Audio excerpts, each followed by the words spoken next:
नोरमा group, जो सोचता है वो करता है। आपके अपने सपनों का आशियाना। बिहार में आशा और ममता कार्यकर्ताओं के लिए एक बार फिर से सरकार की तरफ से बड़ी सौगात दी गई है। पहले जहां उनके वेतन यानी प्रोत्साहन राशि में 3 गुना बढ़ोतरी की गई, वहीं अब नई बहाली की भी घोषणा कर दी गई है। स्वास्थ्य मंत्री मंगल पांडे ने इस बात की जानकारी दी कि स्वास्थ्य विभाग जल्द ही लगभग 29,000 आशा कार्यकर्ताओं की बहाली करने जा रही है।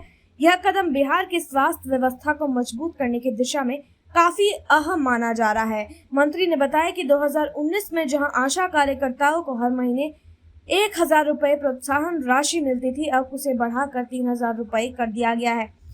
इसी तरह ममता कार्यकर्ताओं को पहले प्रति प्रसव 300 रुपए मिलते थे, जिसे अब बढ़ाकर 600 रुपए कर दिया गया है। इससे महिला स्वास्थ्य कार्यकर्ताओं का हौसला और योगदान दोनों बढ़ेंगे। यह निर्णय स्वास्थ्य सेवाओं की मजबूती के साथ साथ महिलाओं के सशक्तिकरण में भी मील का पत्थर साबित होगा। स्वास्थ्य मंत्री ने बताया कि एनडीए सरकार द्वारा लिए गए फैसले का सीधा लगभग 91,094 आशा कार्यकर्ताओं, 4,364 आशा फैसिलिटेटर्स और लगभग 4,600 ममता कार्यकर्ताओं को मिलेगा। आशा कार्यकर्ताओं को स्मार्टफोन के लिए 13,180 रुपए और मोबाइल रिचार्ज के लिए 200 रुपए दिए जाएंगे। इतना ही नहीं, उन्हें 2 साड़ियों के लिए 2,500 रुपए भी दिए जाएंगे। इस पहल के पीछे सरकार का उद्देश्य है कि ये कार्यकर्ता टेक्नोलॉजी से जुड़े और अपनी सेवाओं को और बेहतर बना सके। स्वास्थ्य मंत्री ने मुख्यमंत्री नीतीश कुमार का आभार जताते हुए कहा कि आशा एवं ममता कार्यकर्ता स्वास्थ्य विभाग की रीढ़ है। उनके कारण ही गांव-गांव तक स्वास्थ्य सेवाएं पहुंच पाई है। सरकार की यह योजना उन्हें प्रोत्साहित करने और उनके काम को और प्रभावशाली बनाने की दिशा में बड़ी पहल है। आशा और ममता कार्यकर्ताओं की मेहनत की वजह से स्वास्थ्य सेवाओं में काफी सुधार आया है। गृह प्रसव की दर में कमी आई है और संस्थागत प्रसव में बढ़ोतरी हुई है। पहले जहां मातृ मृत्यु दर 2005 में 365 थी, वह अब घटकर 91 हो गई है। इसी तरह शिशु मृत्यु दर अब घटकर 27 हो गई है, जो राष्ट्रीय स्तर के बराबर है। 5 साल से कम उम्र के बच्चों की मृत्यु दर अब केवल 29 है। ये आंकड़े साफ इशारा करते हैं कि आशा और ममता कार्यकर्ताओं का कार्य कितना महत्वपूर्ण रहा है। स्वास्थ्य मंत्री ने यह भी कहा कि HMIS के आंकड़ों के अनुसार अब टीकाकरण का औसत 95% तक पहुंच चुका है। पहले जो टीकाकरण अभियान सीमित था, अब वह पूरे राज्य में सफलतापूर्वक चल रहा है। इसका श्रेय इन महिला स्वास्थ्य कार्यकर्ताओं को ही जाता है। बिहार सरकार द्वारा आशा कार्यकर्ताओं को स्मार्टफोन और मोबाइल रिचार्ज की सुविधा देने का मुख्य उद्देश्य यह है कि वे समय पर रिपोर्टिंग कर सके, स्वास्थ्य से जुड़ी जानकारी ऑनलाइन साझा कर सके और आपातकालीन स्थितियों में तेजी से प्रतिक्रिया दे सके। इसके साथ साथ सरकार ने यह भी कहा है कि उन्हें वर्दी के रूप में 2 साड़ियां भी सालाना दी जाएगी, ताकि वे एक रूपता में काम कर सके और समाज में उनकी पहचान बनी रहे। स्वास्थ्य विभाग की इस योजना से गांव कस्बों तक स्वास्थ्य सेवाएं और मजबूत होगी। प्रसव टीकाकरण, पोषण, बच्चों की देखभाल और अन्य स्वास्थ्य सेवाएं ज्यादा प्रभावी तरीके से पहुंच सकेंगी।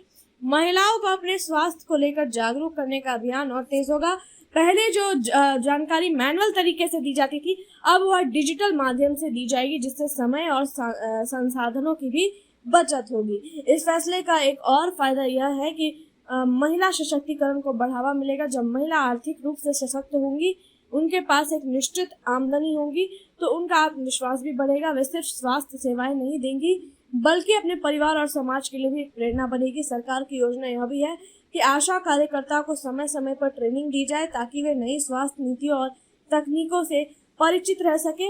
इससे उनके कार्य की गुणवत्ता और दक्षता दोनों में बढ़ोतरी होगी। गांव में रहने वाली महिलाओं को पहली स्वास्थ्य जानकारी इन्हीं कार्यकर्ताओं से मिलती है, इसलिए उनका सशक्त और सक्षम होना बेहद जरूरी है।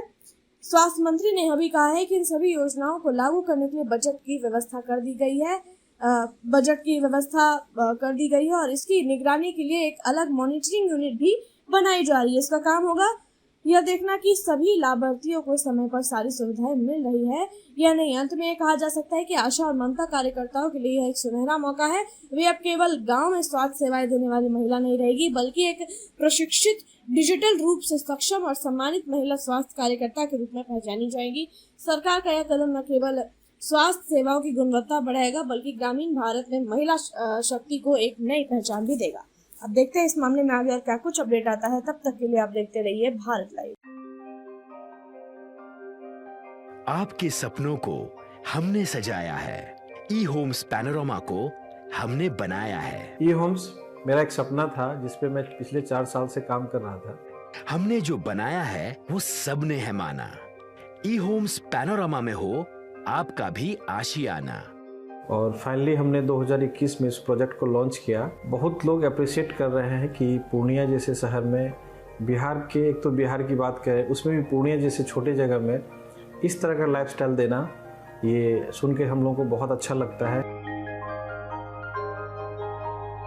ई होम्स में हमने कुछ और भी किया है, जैसे हम जिस जगह में रह रहे हैं हमारे फैमिली सिक्योर हो, उनको सिक्योरिटी का ध्यान में रखा है।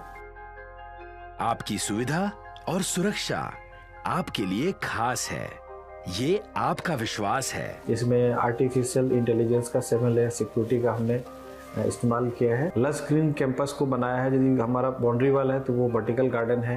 ये जितनी भी फैसिलिटी होता है एक इंटरनेशनल टाउनशिप में, ई होम्स है, ये हम लोग विश्वास नहीं कर पा रहे हैं। जो भी हमारे मित्र दोस्त या जो भी हमारे बाहर के बाहर आते हैं तो हम लोगों को बहुत अच्छा सुनने को मिलता है और बहुत अच्छा क्रेडिट मिल रहा है। वो सारा हमने सिर्फ एक बिल्डिंग नहीं बनाया, हमें एक बहुत अच्छा लाइफस्टाइल दिया ई होम्स में, और मेरा एक सपना था जिसको मैं आज फुलफिल होते हुए देख पा रहा हूँ। ये आपका आवास है। ई होम्स पैनोरमा में अब आपका निवास है। E Homes Panorama, luxurious lifestyle redefined. Panorama Group, जो सोचता है वो करता है। अगर ये वीडियो पसंद आई और वह बिहार के राजनीति और बिहारियत से सरोकार रखेनी तो सब्सक्राइब बटन दबा के चैनल के सब्सक्राइब कर ली। ओजे एगो घंटी बा, ओकरा बटन दबा देला से कुल सटीक और मारक खबर रुआ मुफ्त में मिल जाई। अगर रुआ पत्रकारिता के हमनी के नया प्रयोग में सहयोग कर चाहतानी तो ज्वाइन बटन दबा दी। पेटीएम नंबर नोट कर ली 9386 816 700।